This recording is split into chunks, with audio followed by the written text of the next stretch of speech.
So Dave Arnold's Gin and Tonic recipe is how I got into making cocktails, probably about 5 years ago. And since then I've made his Gin and Tonic quite a lot.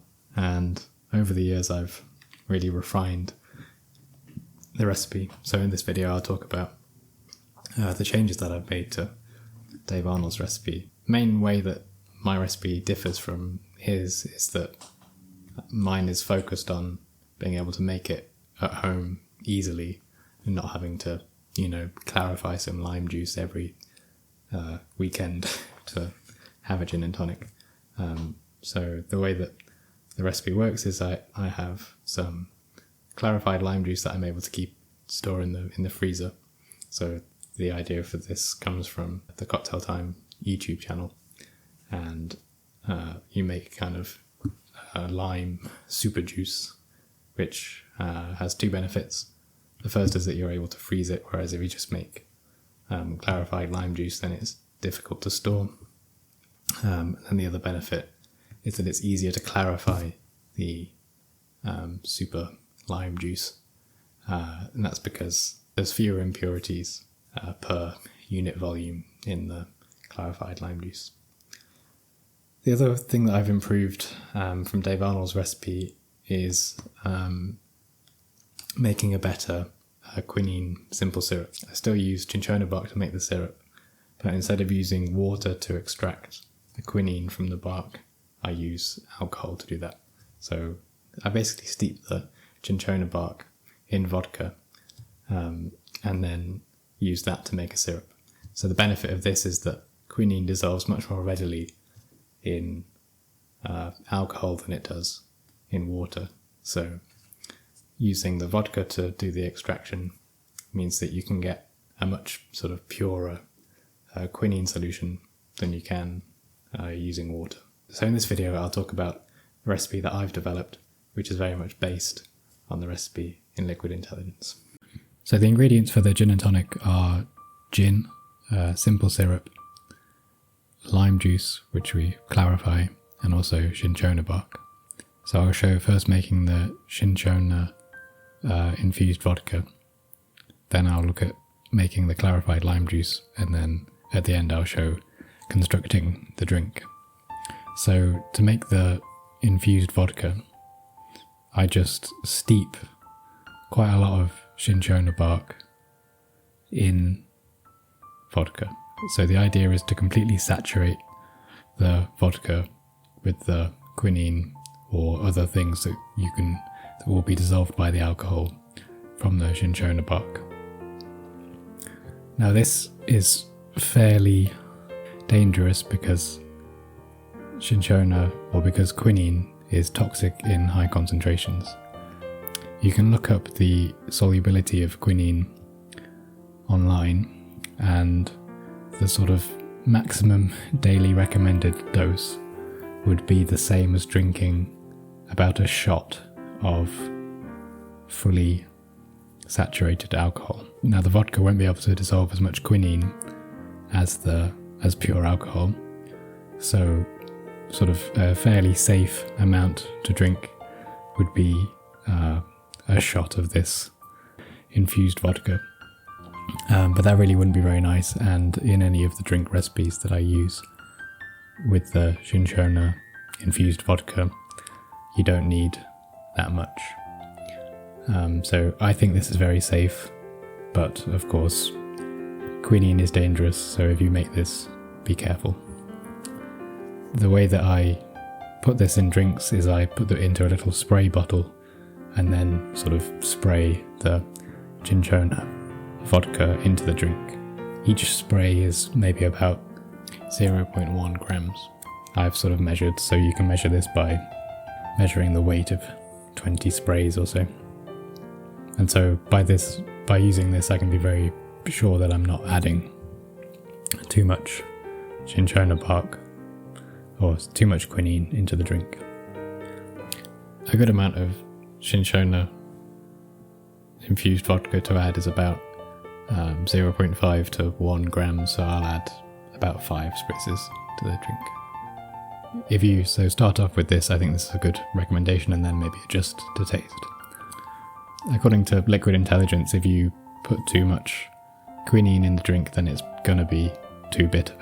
So I think you can be fairly confident adjusting the drink to taste. So now we'll move on to making the clarified lime juice.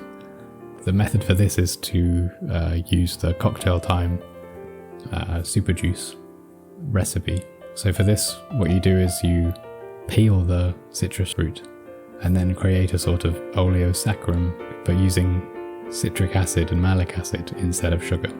So the idea is that you use osmosis to extract the oils from the citrus peel, and then if you then top this up with water, these oils and things that you extract from the citrus peel add a lot of flavour.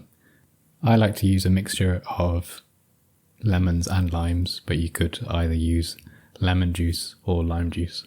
Really, it depends on the gin that you use. So one of the benefits of this gin and tonic recipe is that you compare your tonic flavour with the gin. So say there's a gin that goes really well with grapefruit or has grapefruit flavours, then you can use a sort of acidified grapefruit juice in the tonic, and instead of just using a kind of generic tonic flavour which normally just has kind of lemon as the acidic component.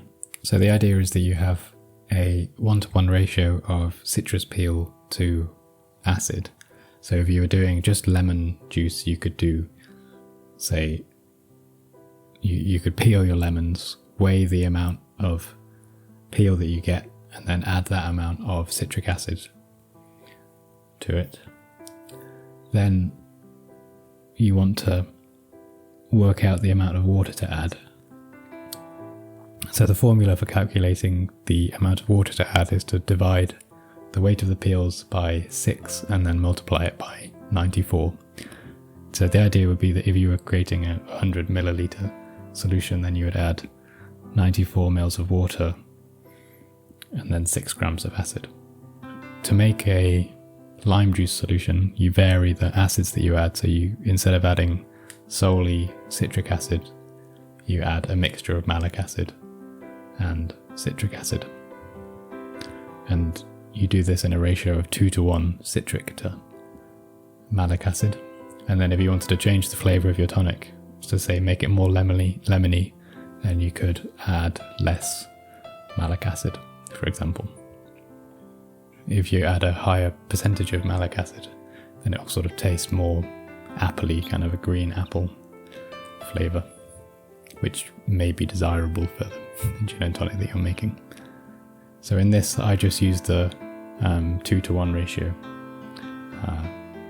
So the recipe is to peel your citrus fruit and then weigh the amount of peel that you get, and then add that amount of acid to the peel. Then you leave this to rest for a while, and the acid will draw out the oils and flavour compounds from the peel. So leave this for a couple of hours, and then after you've left it, add the right amount of water. Then what you can do is you can then blend the peel in the water, and then this will also extract some more flavour from the peel. Once you've done that, you can either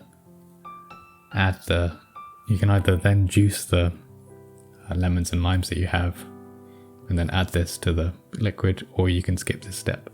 If you skip this step, then the life of the juice should be longer in the freezer.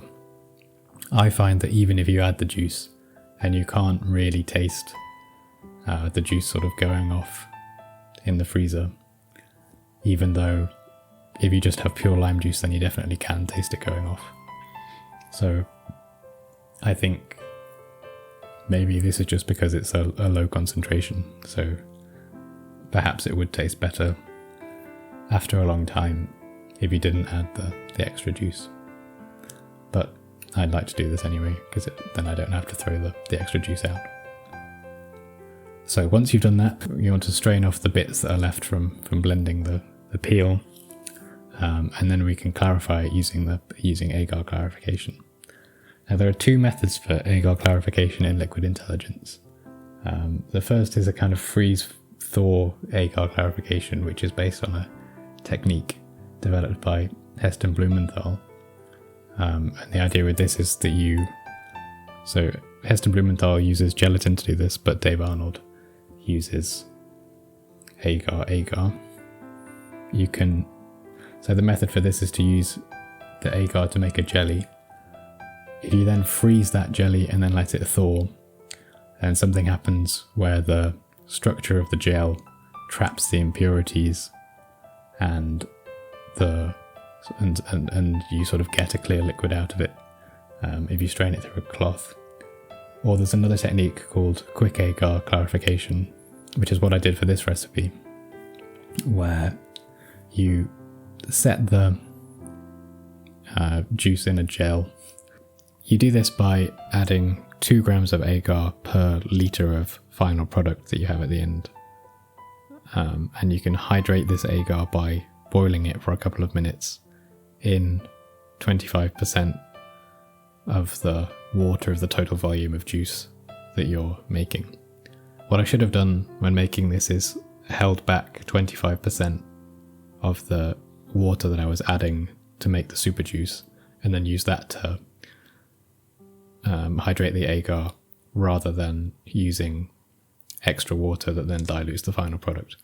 But I didn't think of doing that when filming the recipe. You then add the remaining 75% of the acid solution to the hydrated agar, whisk it for a bit, and then leave it to cool. And then this will set the agar in a gel. Once you have done this, you can then break it using a whisk and then strain.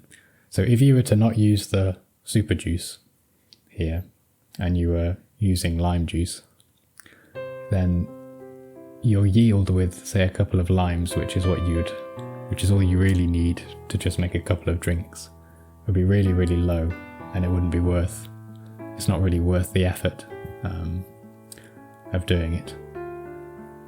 Whereas with the super juice, you have a much larger volume. So with this, I used 2 limes and 2 lemons, and I made about 1 litre of juice. This makes the clarification step a lot easier and a lot more worthwhile. So once you've set the juice in a gel, you then break the gel and then strain it off. Here my muslin cloth's a bit small, so I had to sort of wait. I could just wait for it to drain through, and I got a very clear liquid out. If you have I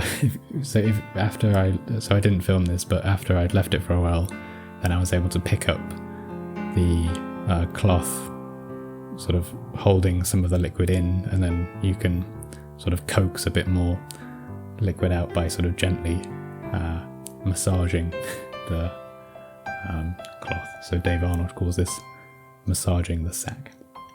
Okay, so now it's time to construct the final gin and tonic. So I'm using a gin, sort of local gin from Oxford, which is the Oxford Artisan Distillery Physic Gin. This is a really interesting gin that has kind of quite strong juniper notes. So the recipe that I use is I use a shot of gin, which with the jigger that I'm using is 50 mils. And then, so this is close to Dave Arnold's 53 mils that he recommends. Then you need 12.5 mils of simple syrup. So Dave Arnold says to use quinine, simple syrup, or Cinchona syrup. But because we're using the Cinchona vodka, then we can just use simple syrup. So that's another advantage to this recipe. Half an ounce, or just under half an ounce of simple syrup, and then 11.5 mils or grams of the clarified lime super juice. So this is about 1 ice cube for me. And then I'll do 5 sprays of the Cinchona vodka to add the tonic flavour. And then chill this down and then carbonate it. So for my carbonation rig is kind of low cost or easy, is kind of available from just a regular shops rather than going and buying CO2 from a gas supplier. And so this, I just use a SodaStream cartridge and then have a regulator from the cartridge that then goes into a quick connector. This is quite an expensive way of doing it per gram of CO2, but I don't use it that often. So once the drink's cooled, then carbonate this sort of 3 times, shaking it to dissolve the CO2. Then pour into a chilled champagne flute and enjoy. This is a really excellent drink and is sort of a really refined version of the gin and tonic, which is delicious to begin with. But using this tonic method, you can really pair the tonic and the flavours in the tonic with the gin. Let me know how this goes if you try this recipe, or if you have any recipes from Liquid Intelligence that you've made over and over again and improved upon. Please like and subscribe for more content like this.